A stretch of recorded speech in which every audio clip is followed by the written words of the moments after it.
ਸਤਿ ਸ਼੍ਰੀ ਅਕਾਲ ਜੀ ਸਾਰਿਆਂ ਨੂੰ। ਲਾਸਟ ਵੀਡੀਓ ਦੇ ਵਿੱਚ ਆਪਾਂ ਦੇਖਿਆ ਸੀ basic pattern of Punjab PCS exam ਕਿ ਬਈ ਕਿੰਨੀਆਂ ਸਟੇजेस ਹੁੰਦੀਆਂ। ਤਾਂ ਅੱਜ ਆਪਾਂ ਡਿਸਕਸ ਕਰਾਂਗੇ ਸਟੈਪ ਬਾय ਸਟੈਪ ਸਟ੍ਰੈਟਜੀ ਕਿ ਇਸ ਐਗਜ਼ਾਮ ਨੂੰ ਆਪਾਂ ਕਿਵੇਂ ਕਲੀਅਰ ਕਰਨਾ ਹੈ। ਠੀਕ ਹੈ, ਇਸ ਐਗਜ਼ਾਮ ਨੂੰ ਆਪਾਂ ਕਿਵੇਂ ਕਲੀਅਰ ਕਰਨਾ ਅੱਜ ਆਪਾਂ ਸਟੈਪ ਬਾय ਸਟੈਪ ਸਟ੍ਰੈਟਜੀ ਤੇ ਫੋਕਸ ਕਰਾਂਗੇ।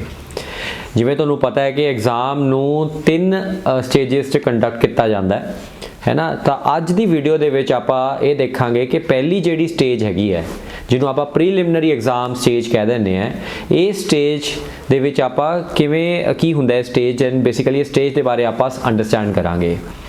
देखो जिहड़ा प्रीलिम स्टेज हुंदा है इस एग्जाम का क्वालीफाइंग हुंदा है नेचर, मतलब ये क्वालीफाइंग हुंदा मतलब कि तुसीं सिर्फ कट ऑफ ही क्लीयर करनी है इहदी एंड उस तो बाद ये मार्क्स फाइनल जो तुहाडा रैंक आंदा उहदे विच इहदे मार्क्स मैटर नहीं करते, उहदे विच मेन्स दे मार्क्स मैटर करते हैं। तो प्रीलिम्स सिर्फ क्वालीफाइंग इन नेचर हुंदा है। प्रीलिम्स एग्जाम दे विच अपने कोले 2 पेपर हुंदे है, ठीक है, याद रखना है 2 पेपर हुंदे है। एक तो मॉर्निंग दे विच शेड्यूल किया जाता है तो एक आफ्टरनून च हुंदा है। मॉर्निंग वाला पेपर 10 तो 12 के अराउंड हुंदा है तो आफ्टरनून वाला 2 तो 4 हुंदा है। ਜਿਹੜਾ मॉर्निंग ਦਾ पेपर ਹੁੰਦਾ ਨਾ ਉਹ ਜਨਰਲ ਸਟੱਡੀਜ਼ ਦਾ पेपर ਹੁੰਦਾ, जीएस ਦਾ पेपर ਹੁੰਦਾ ਐਂਡ ਇਸ पेपर ਦੇ ਵਿੱਚ ਬੇਸਿਕਲੀ ਤੁਹਾਡੀ ਸਾਰਿਆਂ ਦੀ ਜਨਰਲ ਨੌਲੇਜ ਜੋ ਹੈ ਉਹ ਚੈੱਕ ਕੀਤੀ ਜਾਂਦੀ ਹੈ एंड कैंडीडेट तो एक्सपैक्ट किया जाता है कि वह कैंडीडेट प्रिटी स्ट्रोंग होवे इन वेरीअस सबजैक्ट्स है ना, जो कि सिलेबस दे विच प्रॉपरली मैंशन किए गए हैं। हुणे सबजैक्ट्स की हैगे आ आपां उहदे बारे देखते हैं। ਇਹਦੇ ਵਿੱਚ ਜਿਵੇਂ ਪੋਲਿਟੀ ਆ ਜਾਂਦਾ ਹੈ ਜਿਹਦੇ ਵਿੱਚ मतलब focus should be on understanding the constitution of India, तो अपने देश के संविधान के सारे आर्टिकल्स एंड सब कुछ तुहानूं बिल्कुल याद होने चाहिए है। फिर सैकेंड सबजैक्ट जिमें हिस्टरी आ जाता है जिहदे विच आपां नूं सिखना पऊगा इंडिया दी, वर्ल्ड दी ते पंजाब दी हिस्टरी एंड ये पूरा इतिहास आपां नूं एंशिएंट तो मिडीवल तो मॉडर्न टाइम्स बारे जो है उहदे बारे पता होना चाहिए है। इस पूरे इतिहास के टाइम ते आपां ग्रेट लीडर्स बारे पढ़ते हैं, ग्रेट हिस्टरी मेकर्स बारे पढ़ते हैं, तो उहदी नॉलेज कंप्लीट होनी चाहिए है। इस तो इलावा आर्ट एंड कल्चर तो भी क्वेश्चन जिहड़े पूछे जाते हैं। थर्ड सबजैक्ट जिहड़ा इंपॉर्टेंट है विच इज़ जोग्राफी, ये भी बड़ा इंपॉर्टेंट सबजैक्ट है एंड कैंडीडेट तो एक्सपैक्ट किया जाता है कि कैंडीडेट नूं इंडियन, वर्ल्ड एंड पंजाब की geography both physical as well as human geography के उपर कमांड उहदी अच्छी होनी चाहिए है। एनवायरमेंट की गल करिए जो कि अनदर सबजैक्ट है, पीपीएससी एक्सपैक्ट करता है कि तुहानूं बेसिक एनवायरमेंट कॉन्सैप्ट्स जिवें last to last year question आया सीगा कि इकोलॉजिकल निश की हुंदा है, इकोटोन की हुंदा है and on the other hand जिहड़े करंट अफेयर्स एनवायरमेंट के रिगार्डिंग चलते हैं जिवें क्लाइमेट चेंज हो गया एंड वो सारी चीज़ां हो गया उहदे बारे भी तुहानूं चंगी नॉलेज जिहड़ी है होनी चाहिए है। जिवें अजकल ग्लासगो की मीट हुई है या फिर शर्मल शेख की मीट हुई है, ये बारे तुहानूं प्रॉपर इन्फॉर्मेशन होनी चाहिए है। नैक्सट इंपॉर्टेंट सबजैक्ट जिहड़ा बड़ा फोकस्ड रहिंदा है पीपीएससी के प्रीलिम्स दे विच, वो हुंदा है economy. Economy they which expect किया जाता है कि तुहानूं बेसिक कॉन्सैप्ट्स की क्लैरिटी होनी चाहिए है कि भाई बेसिक कॉन्सैप्ट्स की है economy they which. For example तुहानूं फिजिकल डेफिसिट का मतलब की है, करंट अकाउंट डेफिसिट का मतलब की है एंड ये तो नाल नाल तुहानूं जो भी current affairs they which Indian economy चो टॉपिक चलते हैं जिवें नवीं नवीं स्कीमां सरकार लॉन्च करती रहती है, नवे नवे लॉज पास करती रहती है इकोनॉमी लई, नवीं नवीं पॉलिसीज़ आंदियां रहिंदियां उन्हां दे बारे भी काफ़ी सवाल जिहड़े है पूछे जाते जीएस दे विचों। तो ये कुछ इंपॉर्टेंट हैगे है एंड इस तो इलावा तुसीं देखो करंट अफेयर्स के उपर तुहाडा काफ़ी ज़्यादा फोकस जिहड़ा है होना चाहिए क्योंकि क्वेश्चन पूछे जाते हैं।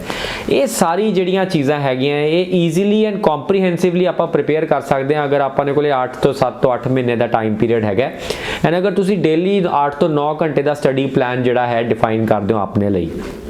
अगली सैपरेट एक वीडियो बनावांगे आपां जिहदे विच असीं कवर करांगे कि स्टडी मटीरियल की चाहिए तुहानूं। ये सारे जिहड़े सबजैक्ट्स बारे मैं तुहानूं दस्सिया कि उहनूं कवर करन वास्ते आपां नूं स्टडी मटीरियल की की रिक्वायरमेंट है उहदे बारे आपां नैक्सट वीडियो दे विच डिस्कशन करांगे। हुण गल करदे आं आपां सैकेंड पेपर दी। सैकेंड पेपर अपना 2 तो 4 हुंदा है, आफ्टरनून दे विच हुंदा है। इस पेपर नूं बेसिकली सीसैट कहंदे आ, सिविल सर्विसिज एप्टीट्यूड टेस्ट कहंदे आ, जिहदे विच आपां बहुत कुछ चैक करदे हैं जिवें quantitative ability of the candidate की है, मतलब उहदा बेसिक न्यूमरेसी के उपर उहदा कितना का कमांड है, number system, reasoning and finally English की कॉम्प्रीहेंशन ते नाल नाल पंजाबी की कॉम्प्रीहेंशन चो भी सवाल पूछे जाते हैं। बेसिकली की हुंदा है कि तुहानूं पंजाबी का एक कॉम्प्रीहेंशन दे देंगे हैं, फिर 4-5 सवाल होंगे हैं एंड तुहानूं वो 4-5 क्वेश्चन नूं आंसर करना होंदा है। क्वांटिटेटिव एप्टीट्यूड दे विच जिवें नंबर सिस्टम तो क्वेश्चन आ गया, जिवें टाइम एंड वर्क तो क्वेश्चन आ गया, इदां दे क्वेश्चन तुहानूं जो है वो पूछे जाते हैं। अगेन अगर आप इहनूं चंगी तरह प्रिपेयर करना चाहते हैं तो आपां नूं कोई 4 4 ਤੋਂ 5 ਮਹੀਨਿਆਂ ਦਾ ਟਾਈਮ ਚਾਹੀਦਾ ਜਿਹਦੇ ਵਿੱਚ ਕਾਫੀ ਜ਼ਿਆਦਾ ਆਪਾਂ ਮਤਲਬ ਫੋਕਸ ਤਰੀਕੇ ਨਾਲ ਇਸ ਪਾਰਟਿਕੂਲਰ ਟੌਪਿਕ ਦੇ ਉੱਪਰ ਵੀ ਫੋਕਸ ਕਰ ਸਕਦੇ ਹਾਂ।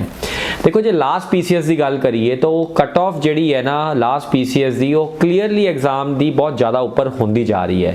ਜਿਵੇਂ ਪਹਿਲਾਂ ਕੀ ਹੁੰਦਾ ਸੀਗਾ ਕਟ ਆਫ ਜਿਹੜੀਆਂ ਹੈਗੀਆਂ ਉਹ ਹੈ ਨਾ ਪਹਿਲਾਂ ਨੀਚੇ ਹੁੰਦੀਆਂ ਸੀ ਲੇਕਿਨ ਹੁਣ ਕਾਫੀ ਉੱਪਰ ਹੋਣ ਲੱਗ ਗਈਆਂ, ਸਜੈਸਟਿੰਗ ਕਿ ਬਹੁਤ ਜ਼ਿਆਦਾ ਹੁਣ ਫੋਕਸ ਜਿਹੜਾ ਹੈ ਤੁਹਾਨੂੰ ਦੇਖਣਾ ਪਏਗਾ, ਕਾਫੀ ਕੰਸਿਸਟੈਂਟ ਅਪਰੋਚ ਚਾਹੀਦੀ ਅਗਰ ਆਪਾਂ ਇਸ ਐਗਜ਼ਾਮ ਨੂੰ ਕਰੈਕ ਕਰਨਾ ਹੈ।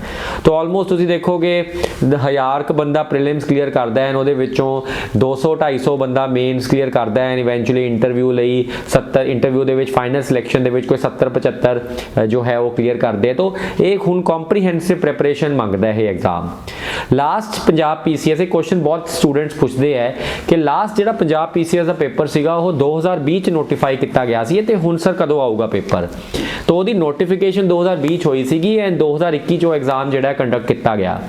ਹੁਣ ਪੀਪੀਐਸਸੀ ਜਨਰਲੀ ਅਗਰ ਆਪਾਂ ਪਿਛਲੇ 10-12 ਸਾਲਾਂ ਨੂੰ ਦੇਖੀਏ ਤਾਂ ਪੀਪੀਐਸਸੀ ਜਨਰਲੀ 3-3 ਸਾਲਾਂ ਬਾਅਦ ਜੋ ਹੈ ਆਪਣੇ ਐਗਜ਼ਾਮ ਨੂੰ ਨੋਟੀਫਾਈ ਕਰਦਾ ਹੈ।